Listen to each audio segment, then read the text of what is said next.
December 14, 1944. Near Malmédy, Belgium. Private Robert Jensen sat in a foxhole at the edge of the Ardennes forest, listening to American voices in the darkness calling for help. The voices were perfect. No accent. No hesitation. Pure Midwestern American English, the kind Jensen had grown up hearing in Iowa. The voices said a jeep had broken down 200 yards down the road.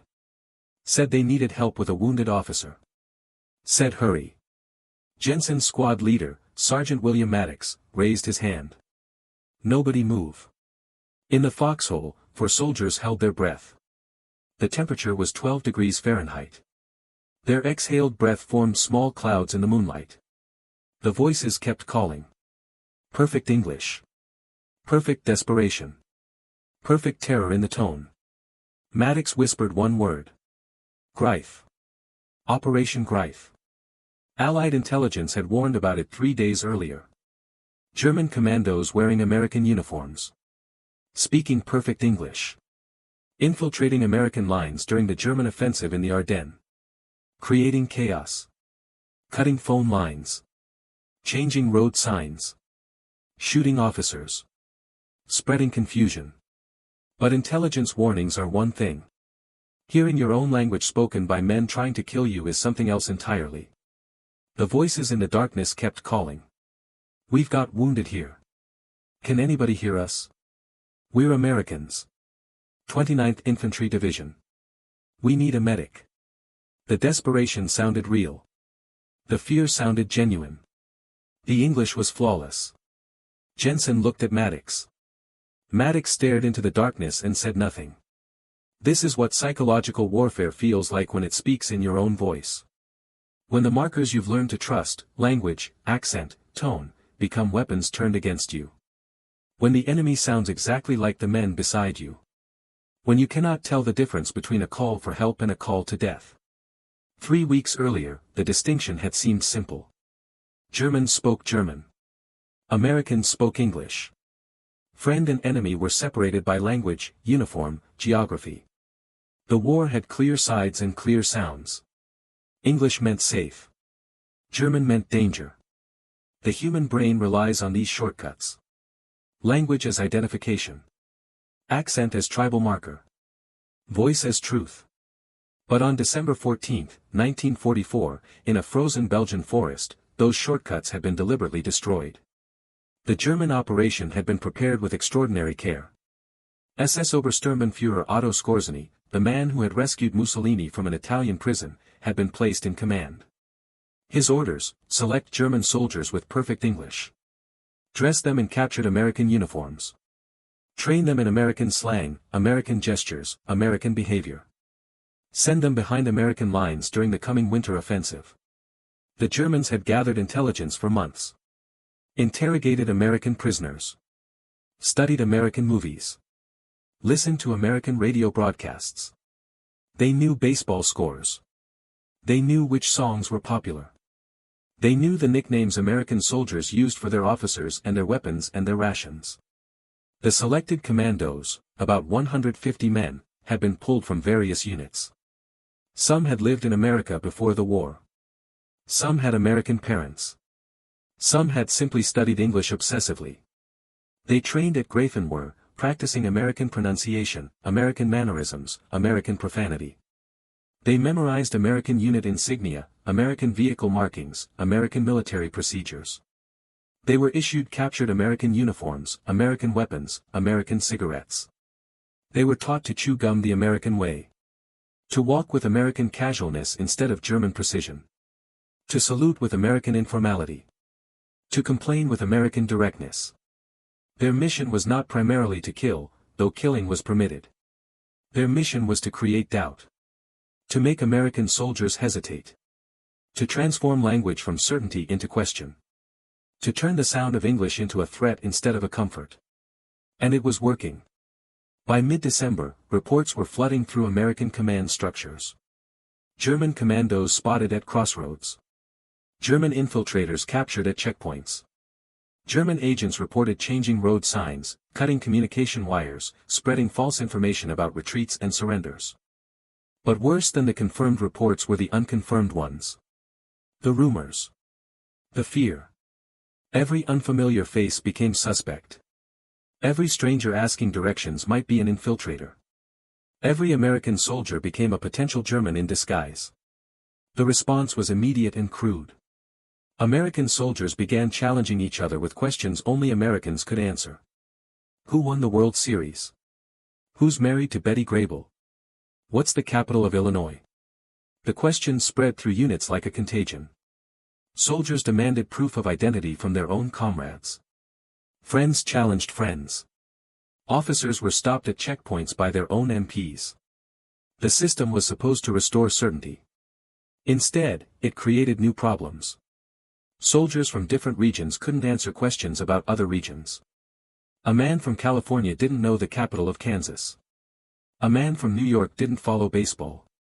General Omar Bradley himself was detained at a checkpoint because he said the capital of Illinois was Springfield, which the MP insisted was wrong because he'd learned in school that Chicago was the capital. The German operation had achieved something remarkable. Without firing many shots, without destroying much equipment, it had transformed the American Army's greatest operational asset, shared language, into a source of paralysis and fear. In Jensen's foxhole near Malmédy, the voices in the darkness had stopped calling. The night was silent except for wind through frozen trees. Jensen kept his rifle pointed toward the darkness. Maddox kept watching. The squad waited. At 0340, movement appeared on the road. Shadows against snow.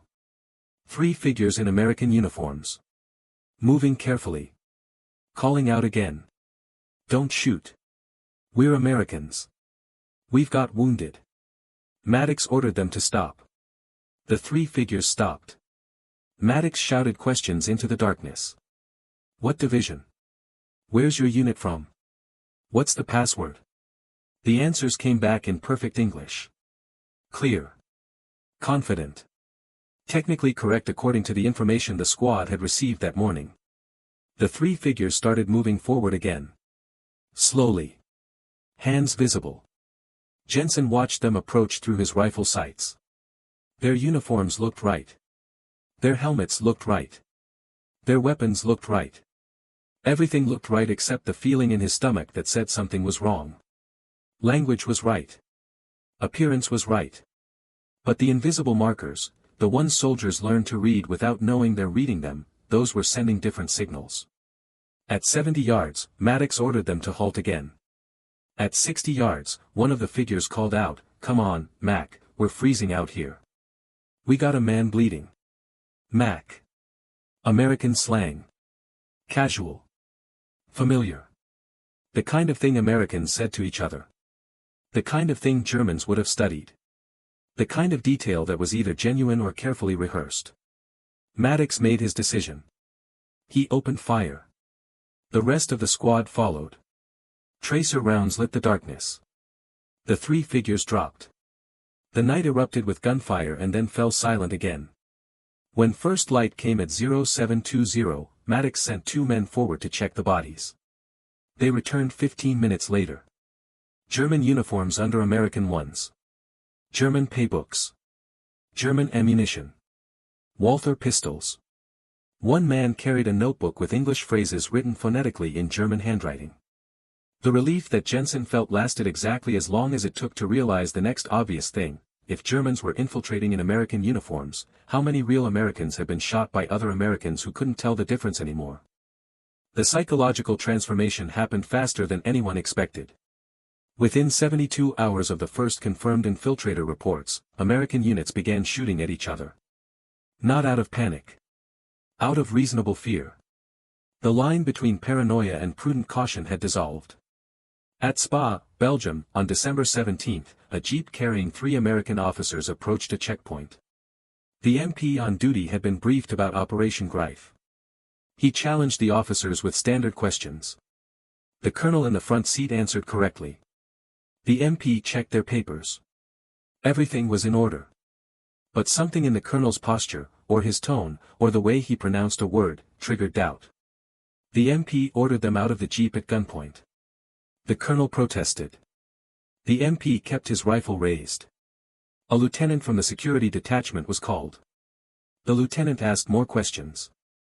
The colonel answered them all correctly. Still, something felt wrong. The officers were detained for 6 hours until their identities could be confirmed through their original units. They were Americans. 3 hours later, their jeep was stopped at another checkpoint and the process repeated. This was the transformation Skorzeny's operation had created, the conversion of language from communication tool into weapon. Not by making Germans speak English better, but by making Americans doubt English itself. The poison wasn't in the infiltrators. The poison was in the questions they forced Americans to ask about their own perceptions. Radio operator Thomas Crawford experienced the transformation on December 18. Crawford's job was monitoring battalion radio traffic, coordinating communications between forward observers and artillery units. He'd been doing it for 4 months. He knew the voices on the radio better than he knew most faces in his own unit. The forward observer at checkpoint 7 had a distinctive Kentucky accent. The artillery officer coordinating fire missions spoke with Boston pronunciation. The battalion executive officer had a slight stutter. On the morning of December 18, Crawford heard a transmission from checkpoint 7. American voice. Correct call signs. Reporting German armor moving south. The voice requested immediate artillery support on map coordinates. The accent was Kentucky. The phrasing was familiar. Everything sounded correct. But Crawford hesitated. The voice was right, but was it the same voice?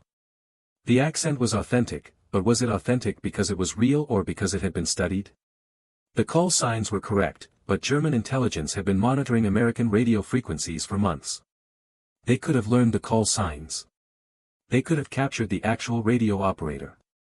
They could be using his equipment to call in artillery on American positions. Crawford sat with his hand on the transmit button, trying to decide. The voice on the radio was requesting urgent fire support. Soldiers were in danger. Artillery was standing by. The decision had to be made in seconds. But the decision was impossible because the fundamental question, is that voice telling the truth, had no certain answer anymore. This was the essence of what Operation Greif accomplished. Not confusion about tactics or terrain or troop positions. Confusion about the meaning of sound itself. Language had always been the most reliable identifier in combat. You heard German, you knew where the enemy was. You heard English, you knew where your own troops were. The Ardennes offensive erased that certainty. Crawford made his choice. He requested authentication. The voice at checkpoint 7 responded with the correct authentication code. Crawford authorized the fire mission. Artillery shells landed on the coordinates. The fire was adjusted. The target was engaged. An hour later, reconnaissance confirmed German armor destroyed at that location. The Kentucky voice had been genuine. But the seed of doubt had been planted. Every subsequent transmission carried the same question. Is this real? The work of war fighting had acquired an additional layer of psychological burden, constant verification of basic reality. Trust in language had been replaced by suspicious interrogation of every word. The transformation affected different soldiers in different ways. Some became hypervigilant, challenging everyone, trusting no one, treating every American voice as potentially hostile. Others went the opposite direction, refusing to believe any American could be German, shooting only at visible German uniforms regardless of what language they heard. Lieutenant Edward Marsh developed a middle approach. Marsh commanded a platoon of 42 men. He'd been in combat since Normandy. He knew his soldiers individually. He knew their voices, their speech patterns, their mannerisms. On December 19, when a soldier he didn't recognize appeared at the platoon's position claiming to be a replacement from another unit, Marsh made him strip completely naked. The logic was simple. German infiltrators wore captured American uniforms. But underneath those uniforms, they wore German undergarments, German dog tags, German identifications. A man willing to stand naked in 12-degree weather while officers examined his clothing, his tags, his body for German markers, was probably American. Probably. The method spread. By December 21, numerous units were using forced strip searches as authentication. Men stood in freezing conditions exposing skin to verify identity. The humiliation was preferable to the uncertainty. But even this didn't eliminate doubt. Intelligence reports indicated Germans were now using captured American undergarments as well. The transformation cut deeper than tactics. It changed how soldiers experienced sound itself. Before Operation Greif, English in combat was comforting. The sound of American voices meant safety, support, friendly forces nearby. After Operation Greif, English became ambiguous. Potentially threatening. A sound to be analyzed rather than trusted. Sergeant Joseph Winters noticed the change in his own perception. Before mid-December, when he heard English in the darkness, his nervous system relaxed. American voices meant American soldiers. After mid-December, when he heard English in the darkness, his nervous system activated. American voices meant potential threat requiring verification. This is what psychological operations achieve at their most effective, not changing what people see or hear, but changing what those perceptions mean. The infiltrators themselves, the actual German commandos in American uniforms, numbered perhaps 150 men in an army of hundreds of thousands. Their direct military impact was minimal. They cut some communication lines. They changed some road signs. They killed perhaps a few dozen American soldiers in ambushes. But their psychological impact was exponential. They forced every American soldier to question every English voice. They transformed the entire American army in the Ardennes into a force that had to verify its own language. They weaponized the sound that was supposed to provide comfort and certainty. The captured German infiltrators, when interrogated, confirmed the psychological strategy was deliberate. Their training had focused not just on speaking English correctly, but on creating moments of doubt. They were taught to answer challenge questions correctly but with slight hesitation, triggering suspicion. They were taught to speak English perfectly but to make small errors in American military procedure, making them memorable. They were taught to be almost but not quite right, maximizing the confusion they generated. One captured infiltrator, interviewed after the war, described the psychological effect they were trying to create. We wanted American soldiers to hear English and feel fear. We wanted them to doubt their own ears. We wanted every American voice to become a question instead of an answer. If we could do that to even 10% of their army, we would multiply our force by 10 without firing a shot. It worked. By Christmas 1944, American units throughout the Ardennes were operating with reduced efficiency not because of German military superiority but because of the time and energy required to constantly verify identity, authenticate voices, confirm that English meant American rather than German who learned English. The transformation was invisible but total. Language had been weaponized. Sound had become suspect. And the war, for American soldiers in the Ardennes, had acquired a new dimension of psychological burden that would persist long after the German offensive was stopped. The consequences of Operation Greif extended far beyond the battlefield confusion Skorzeny intended. They changed how soldiers perceived their own comrades, how commanders made tactical decisions, and how the human mind processed sound under stress. On December 22, 1944, Private Stanley Kowalski shot and killed Private James Henderson at a supply depot near Bastogne. Both men were Americans. Both were from the same regiment. Henderson was approaching the supply dump after a patrol. Kowalski was on guard duty. Kowalski challenged Henderson. Henderson answered with the correct password. Kowalski shot him anyway. The investigation found Kowalski had acted according to standing orders. Henderson's answer had been technically correct, but his pronunciation was slightly off. He'd spent the previous 18 hours in combat without sleep. His words had slurred together. The slurring could have been exhaustion. It could have been German accent disguised as exhaustion. Kowalski had 1 second to decide. He chose to shoot. Henderson died from a single rifle round to the chest. 24 years old. Survived Normandy, Holland, 3 months of continuous combat. Killed by an American because his own language sounded foreign when spoken through extreme fatigue. This was not an isolated incident. Between December 17 and December 27, 1944, American forces in the Ardennes recorded at least 19 confirmed cases of American soldiers killed by other Americans who believed they were German infiltrators. The actual number was certainly higher. Many such deaths were classified as combat casualties without detailed investigation. Some were never reported at all. The psychological burden of these killings fell on the soldiers who made the decisions. Technical Sergeant Robert Jensen was one of them. On December 24, Chen commanded a checkpoint on the road between Malmédy and Saint-Vith. A truck approached at 1,400 hours. 3 men in American uniforms. Chen ordered them to halt. He conducted a standard interrogation. Names, units, serial numbers, challenge questions. The three men answered everything correctly. But one of them, Chen later testified, didn't look right. The man's posture was too stiff. His salute was too precise. His English was too perfect, grammatically flawless in a way that native speakers' English rarely is. Chen made a decision.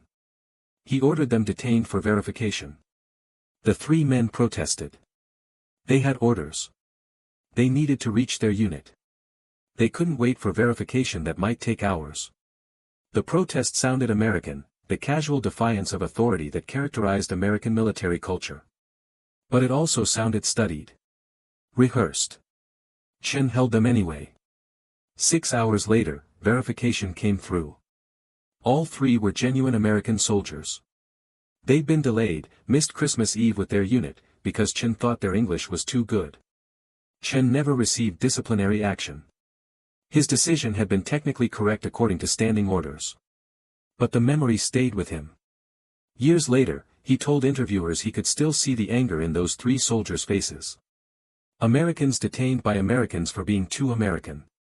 This was the impossible calculus Operation Greif had created: be suspicious of perfection.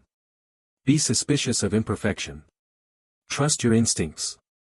Don't trust your instincts. Language is reliable. Language is deceptive. Every decision was wrong and right simultaneously. The tactical consequences were equally severe.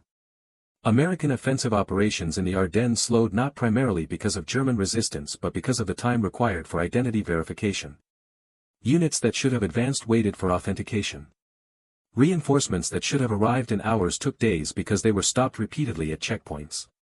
Communication systems that should have provided real-time coordination instead required multiple confirmations before any message was acted upon. Lieutenant Colonel David Morrison commanded a tank battalion during the offensive. His orders were to advance rapidly, exploit German weaknesses, prevent the enemy from establishing defensive positions. But his actual experience was different. At every road junction, his forward elements were stopped by American MPs demanding identification. At every checkpoint, his radio operators had to authenticate through multiple channels. At every village, his scouts had to verify that American voices they heard were actually American soldiers. Morrison estimated the delays cost his battalion approximately 40% of its operational speed.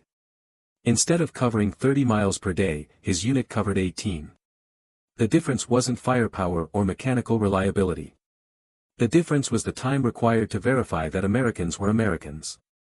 This effect multiplied across the entire front. Eisenhower's headquarters estimated that Operation Greif, through its psychological impact, slowed Allied operations in the Ardennes by the equivalent of 2 additional German divisions, approximately 30,000 soldiers, without actually deploying 2 divisions. The German commandos had created phantom resistance through the weaponization of language. The consequence extended to how soldiers processed information. Radio operator Thomas Crawford, who'd experienced the initial transformation, found his work fundamentally changed. Before Operation Greif, his job was straightforward: receive radio traffic, relay messages, coordinate communications. The work required attention but not constant judgment. After Operation Greif, every transmission required evaluation. Is this voice authentic? Is this message genuine? Should I relay this information or question it first? Crawford's error rate increased not because his skills declined but because the cognitive load of his work had doubled.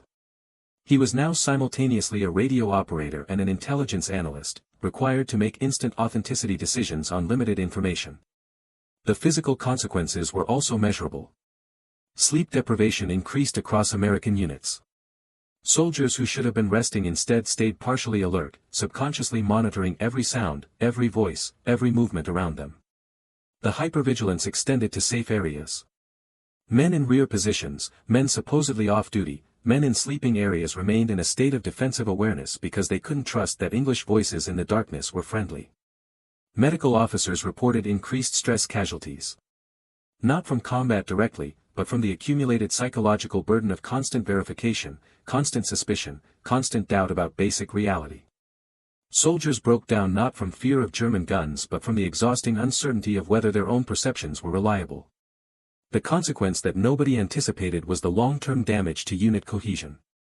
Military units function on trust. Soldiers must trust each other instantly, without verification, without question. The effectiveness of small unit tactics depends on that instinctive trust. Operation Greif injected doubt into that trust. Even after the operation ended, even after the infiltrators were captured or killed, the doubt persisted. Sergeant Frank Wilson commanded a squad of 9 men. They'd fought together since France. Wilson knew each soldier's voice, mannerisms, behavior patterns. They operated as a coordinated unit, responding to each other without conscious thought. After Operation Greif, that coordination degraded. Not dramatically. Not obviously. But the immediate, instinctive response to a shouted command now included a microsecond of verification. Is that actually Wilson's voice? The microsecond didn't seem significant. But in combat, microseconds accumulate. The squad was slower, less fluid, less effective. Wilson noticed his own changed behavior. He questioned his soldiers more. He demanded verbal confirmations of orders. He watched them differently. The trust was still present, but it was no longer automatic. It required maintenance. It required conscious reinforcement. The work of maintaining a fighting unit had acquired an additional psychological burden that nobody had trained for. By early January 1945, when German offensive momentum had been broken and the infiltrator threat had diminished, the American army in the Ardennes was technically stronger than in mid-December. More equipment. More supplies. More men. But psychologically, something had been damaged that wouldn't heal quickly. The certainty of language, the fundamental marker of identity that soldiers had always relied on, had been permanently complicated. Soldiers would later describe the period as fighting 2 wars simultaneously. The external war against German military forces. And the internal war against their own doubts about what English meant and who was speaking it and whether perception itself could be trusted. The external war could be won with bullets and artillery.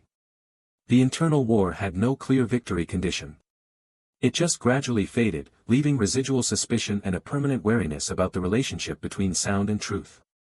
The legacy of Operation Greif extended far beyond the winter of 1944. It changed how militaries thought about psychological warfare, how intelligence services trained operatives, and how human beings process language under threat. In immediate military terms, the operation's legacy was paradoxical. It simultaneously succeeded brilliantly and failed completely. Skorzeny's commandos achieved remarkable psychological impact with minimal resources. They created confusion, slowed Allied operations, forced massive defensive expenditure of time and energy. But the German offensive itself, the larger operation that Greif was meant to support, failed. The Ardennes offensive was stopped. Germany lost the campaign. The infiltrators' strategic contribution was irrelevant. Yet the tactical lesson was clear: language, used correctly as a weapon, can multiply force without additional physical resources. After the war, military intelligence services across the world studied Operation Greif intensively. Not to replicate it exactly, but to understand the principle it demonstrated. Psychological operations became a formal military discipline. The weaponization of communication became standard doctrine. The American military's response was institutional. By 1946, new protocols were established for identity verification in combat zones. These went beyond the crude challenge questions used in the Ardennes. The new system included biometric markers, unit-specific knowledge, behavioral patterns that couldn't be easily studied or replicated. But the deeper lesson wasn't in the protocols. It was in the recognition that soldiers needed training not just in combat tactics but in managing the psychological burden of doubt. Veterans of the Ardennes carried the legacy personally. Thomas Crawford, the radio operator who had hesitated over authentic transmissions, returned to civilian life in 1946. He became a telephone company technician in Ohio. But the work was difficult in ways that surprised him. Every voice on the telephone required a moment of verification. Every caller's identity prompted brief doubt. The skill he'd learned in combat, constant evaluation of voice authenticity, didn't switch off when the war ended. Crawford's experience wasn't unique. Hundreds of veterans who'd served during Operation Greif reported similar difficulties. The hypervigilance about language that had been appropriate in combat became maladaptive in peace. Some soldiers couldn't trust their own children's voices in darkness. Some couldn't accept telephone conversations without visual verification. Some developed elaborate systems for confirming identity even in safe contexts. The psychological literature would eventually call this a form of trauma. Not from physical violence, but from the sustained uncertainty about fundamental perception. Language is supposed to be reliable. When it becomes unreliable, when your own language, spoken by your own countrymen, might be deception, something basic in human cognition breaks down. The repair process is slow and incomplete. Captain Edward Marsh, who had ordered strip searches as verification, found that the memory of those orders haunted him more than memories of combat.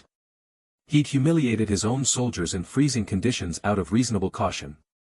The decisions had been correct. The soldiers had understood. Nobody had protested. But the image of men standing naked in Belgian winter while he examined their undergarments for signs of German manufacture stayed with him for decades. The war had required him to doubt his own people. That doubt felt more corrosive than anything he'd done to the enemy. The legacy extended to how later conflicts approached psychological operations. During the Cold War, both American and Soviet forces developed sophisticated programs for teaching operatives to speak foreign languages without accent. The goal was to replicate what Skorzeny's infiltrators had achieved, the ability to move undetected among enemy forces by perfect linguistic mimicry. But the deeper lesson from Operation Greif was that perfect language alone wasn't enough. The infiltrators had been detected not because their English was imperfect, but because perfect English itself became suspicious. Native speakers make small errors.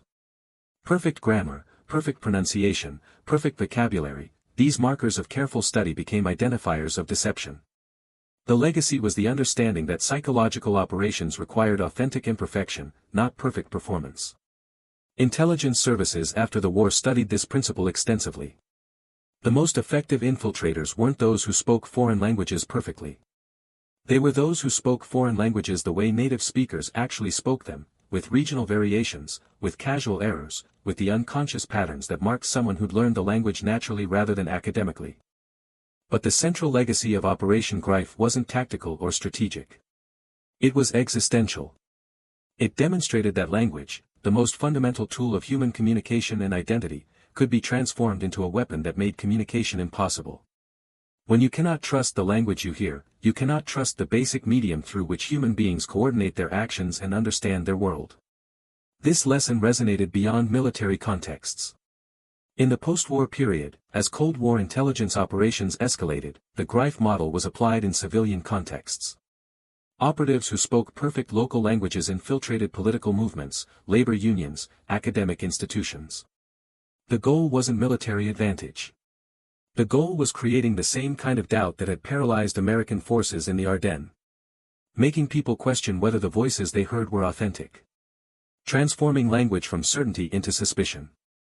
The legacy persists in contemporary warfare. Modern psychological operations use language weaponization as standard practice. Fake radio broadcasts in enemy languages. Infiltrators trained in perfect local dialects. Information operations that make authentic communication indistinguishable from deception. The principle that Skorzeny demonstrated in 1944, that language can be used to create paralysis through doubt, has become fundamental to how nations conduct warfare in the information age. But perhaps the most profound legacy is personal. The veterans who survived Operation Greif carried a permanent alteration in how they experienced their own language. English, which had always been the sound of home and safety and shared identity, had become complicated. Even decades after the war, some veterans reported a microsecond of hesitation when hearing English in unexpected contexts. A moment of unconscious verification. A brief questioning of whether the voice was genuine. Private Robert Jensen, who'd been in that foxhole near Malmédy when German voices called for help in perfect English, described the lasting effect in an interview 50 years later. I still hear English as two things simultaneously. It's my language. But it's also a sound that might be lying to me. I know that's not rational. I know the war ended in 1945. But there's something in my brain that never stopped being December 1944, when American voices in the darkness might be Germans trying to kill me. The war taught me that my own language could be used against me. You don't forget that. You just learn to live with it. That's the legacy. Not in tactical manuals or strategic doctrine. In the permanent alteration of how human beings experience the basic tool of human connection.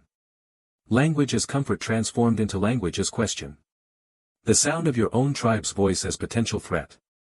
The weaponization not just of communication, but of the fundamental human capacity to trust what we hear. Operation Greif lasted 3 weeks. Its legacy has lasted 8 decades and continues today. Every time a soldier in a combat zone hears their own language and hesitates before trusting it, Skorzeny's commandos achieve a small posthumous victory. Every time language itself becomes suspect, the operation succeeds again. The infiltrators are long dead. But the doubt they created about whether English means American, or German who learned English, echoes still. December 29, 2025. Veterans of the Ardennes are nearly gone now. The few remaining remember the snow, the cold, the artillery. But they also remember something more subtle. The moment when American voices stopped meaning safety. When your own language became foreign. When the most familiar sound in the world transformed into something you had to question before you could trust. That's what Operation Greif achieved. Not tactical advantage. Not strategic victory. The creation of permanent doubt about the most fundamental marker of human identity, the sound of your own tribe speaking your own language. The war ended 80 years ago. But in the minds of soldiers who served in the Ardennes in December 1944, there remains a small space where every English voice is still both comfort and threat simultaneously. Where language itself remains weaponized. Where the question, is that really American, never quite disappears. Some wounds are measured in casualties and terrain and battles won or lost. Others are measured in the permanent alteration of how human beings experience sound. Both are real. Both last. But only one continues echoing across the decades, making every English voice, in darkness, just slightly suspect, even in peace, even at home, even now.